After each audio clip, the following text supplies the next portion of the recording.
पहली उत्सुकता मीडिया में रहेगी कि जो आचार संहिता है वो कहाँ पे लागू होगी। तो जब उपचुनाव होता है तो उपचुनाव के दौरान जो आचार संहिता है वो संपूर्ण जिले में जो संबंधित होता है उसमें लागू होती है। अब राजस्थान में थोड़ी स्थिति इस तरह से थी कि चुनाव का जिला जो इलेक्शन डिस्ट्रिक्ट है और जो रेवेन्यू डिस्ट्रिक्ट है वो अलग अलग है। इलेक्शन के पर्पज से जिसको हम इलेक्शन डिस्ट्रिक्ट कहते हैं वो 33 है, और जो बाद में जिलों का पुनर्गठन किया गया और उसके कारण नए जिले बने तो वो रेवेन्यू डिस्ट्रिक्ट। आचार संहिता जो लगती है वो उन जो पुनर्गठन के बाद के जो रेवेन्यू डिस्ट्रिक्ट्स थे उन पे लगती है। मैं एक एक करके जो कॉन्स्टिट्यूएंसी वाइज है इसको स्पष्ट भी कर देता हूं। जैसे 27 झुंझुनू, तो झुंझुनू में जो नवसृजित नीम का थाना जिला है उसमें ये लागू नहीं होगी, और जो झुंझुनू पुनर्गठित जो रेवेन्यू जिला था उस पे आदर्श संहिता लागू होगी। रामगढ़ में अगेन अलवर जिले को पुनर्गठित किया गया। इसमें से जो नवसृजित खैरतल तिजारा है, जो बहरोड कोटपुतली है उसमें लागू नहीं होगी। जो शेष जो अलवर जिला था जो रेवेन्यू डिस्ट्रिक्ट है उस पे आचार संहिता लागू होगी। दौसा में कोई परिवर्तन नहीं था, इसलिए पूरा जो दौसा जिला है जिसमें पांचों जो विधानसभा कॉन्स्टिट्यूएंसी हैं, दौसा है, लालसोट है, बांदीकुई है, महुआ है, सिकराय है, सभी पे ये लागू होगी। जो देवली उनियारा है इसमें जो केकड़ी में टोंक का हिस्सा चला गया उस पर यह लागू नहीं होगी। जो राजस्व जो डिस्ट्रिक्ट टोंक का है उस पर यह लागू होगी। खीमसर में नागौर का वो हिस्सा जो नवसृजित डीलवाना कुचामन में चला गया उस पर लागू नहीं होगी, शेष हिस्से पे होगी। सलूम्बर में नया जिला जो सलूम्बर बना, जो नवगठित सलूम्बर जिला है उस पे ही आचार संहिता लागू होगी, बाकी उदयपुर जिले में लागू नहीं होगी। जो 84 है जिला डूंगरपुर, इसमें संपूर्ण जिले में एज सच जो आचार संहिता है वो लागू होगी। सो आचार संहिता कहाँ लागू होगी, मेरे ख्याल से ये जो स्थिति है स्पष्ट मैंने कर दी है। सेकेंड जो इम्पोर्टेंट चीज़ है कि हमारा जो चुनाव का जो कार्यक्रम है उसके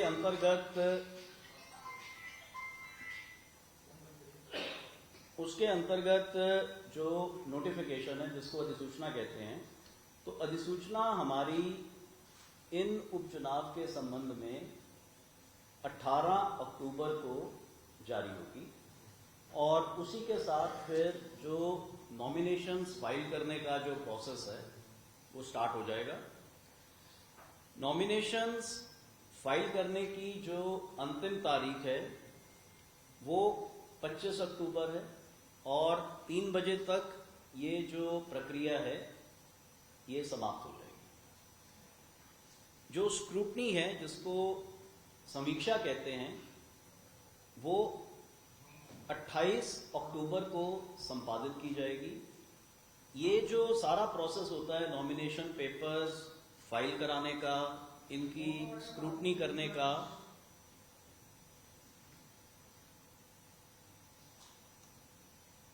तो ये जो प्रोसेस है ये रिटर्निंग ऑफिसर संपादित करता है जो उस असेंबली सेगमेंट का होता है। नाम वापसी की जो अंतिम दिनांक है वो 30 अक्टूबर।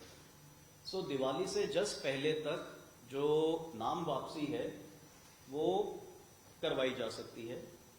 मतदान राजस्थान के केस में जो उपचुनाव जहां पे हो रहा है 13 नवंबर को होगा, और जो मतगणना है 10 दिन बाद यानी कि 23 नवंबर को संपादित की जाएगी। तो ये हमारा जो निर्वाचन कार्यक्रम है वो रहेगा राजस्थान में। जहाँ जहाँ पे आचार संहिता प्रभावी है वहाँ पर हम लोगों ने एक छोटा सा एक प्रेजेंटेशन भी रखा है, पर मैं उससे पहले कुछ महत्वपूर्ण आंकड़े जो हैं वो मैं शेयर कर देता हूँ। हमारे इन 7 उपचुनाव में जो कुल मतदाता हैं वो 19,36,533 हैं। इनमें से जो पुरुष मतदाता हैं 10,04,283 हैं और जो महिला मतदाता हैं 9,32,243 हैं। जो हमारे सर्विस वोटर हैं, खासतौर पे जो हमारे सर्विस वोटर जो फौज में हैं, पैरामिलिट्री में हैं, बीएसएफ में हैं, तो इस तरह के अगर सबको अगर हम शामिल करें तो इस तरह के जो सर्विस वोटर हैं 5,486 हैं। और अगर हम सीनियर सिटीजन्स की बात करें, जो 85 साल से ऊपर के मतदाता हैं इन सभी 7 असेंबली कॉन्स्टिट्यूएंसी में, तो वो 19,674 हैं। अब इन मतदाताओं को पूर्व की भांति जो होम वोटिंग है उसका विकल्प खुला रहेगा। अगर ये चाहें तो होम वोटिंग के विकल्प को चुन सकते हैं और उस स्थिति में जो हमारी टीम है वो इनके घर जाके इनकी सुविधा के हिसाब से जो वोटिंग है उसको संपन्न कराएगी। जो हमारे दिव्यांग मतदाता हैं 22,834 हैं। इनको भी होम वोटिंग का जो विकल्प है ये मौजूद रहेगा और अगर ये भी होम वोटिंग चुनते हैं तो इनको भी फिर होम वोटिंग कराई जाएगी। जो हमारे लोकसभा चुनाव संपादित हुए थे उसमें जो हमारे इन 7 असेंबली सेगमेंट्स में जो पोलिंग स्टेशंस थे उसमें हमने जो मेन पोलिंग स्टेशंस हैं उसमें कोई फेरबदल नहीं किया है। वो as it is in 7 constituencies में सेम रखते हुए उनकी कुल संख्या 1862 है, जिसमें झुंझुनू के 249 हैं, रामगढ़ के 278 हैं, दौसा के 235 हैं, देवली उनियारा के 296 हैं, खीमसर के 264 हैं, सलूम्बर में 296 हैं और 84 में 244 हैं। पर हमने जो सहायक मतदान केंद्र थे वो 22 बढ़ाए। तो अब वो 22 बढ़ाने के बाद जो सहायक मतदान केंद्र हैं उनकी संख्या 53 हो गई है। सहायक मतदान केंद्र बढ़ाने के पीछे जो मकसद होता है वो ये होता है कि अगर किसी मतदान केंद्र पे ज्यादा मतदाता हैं, 1500 या 1500 से अधिक मतदाता हैं, तो मतदाता को असुविधा ना हो इस कारण एक सहायक मतदान केंद्र उसी परिसर में स्थापित कर दिया जाता है। जो बेसिक सारी सुविधाएं जो आयोग उस मतदान केंद्र पे देता है वो सहायक मतदान केंद्र पे भी उपलब्ध कराई जाती हैं। तो वोटर्स की सहूलियत को देखते हुए हमने ये जो 22 सहायक मतदान केंद्र हैं इनमें बढ़ोतरी की है। जो हम लोग आपको जो प्रेजेंटेशन यहाँ पे रन हो रहा है इसमें मैंने डिटेल में स्टेटिस्टिक्स कॉन्स्टिट्यूएंसी वाइज भी रखे हैं। एक एक कॉन्स्टिट्यूएंसी की जो प्रोफाइल है कि उसमें टोटल वोटर कितने हैं, उसमें मेल वोटर कितने हैं, फीमेल वोटर कितने हैं, ट्रांसजेंडर कितने हैं, 85 प्लस कितने हैं, लाइकवाइज 100 प्लस एज ग्रुप में कितने वोटर्स हैं, सर्विस वोटर कितने हैं, लाइकवाइज यंग वोटर्स कितने हैं जिनको अभी फ्रेशली एनरोल किया है, जो फर्स्ट टाइम पॉसिबली वोट करेंगे, और लाइकवाइज जो दिव्यांग वोटर हैं वो कितने हैं, और टोटल उनके पोलिंग स्टेशंस कितने हैं।